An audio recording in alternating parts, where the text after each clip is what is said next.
All right, hey guys, in this video, I'm going to show how our IP quality score integration with Zoho CRM works.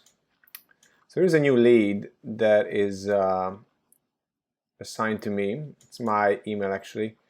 So if I change the valid drop down to validate on save, I'm going to do that and then I'm going to refresh the record.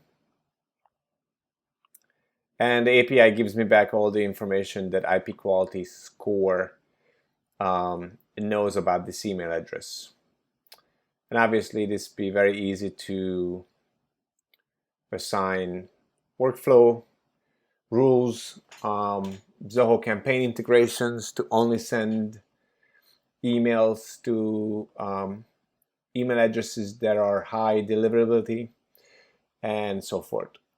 So that's what the extension does, and if you have any questions, let us know. Thank you.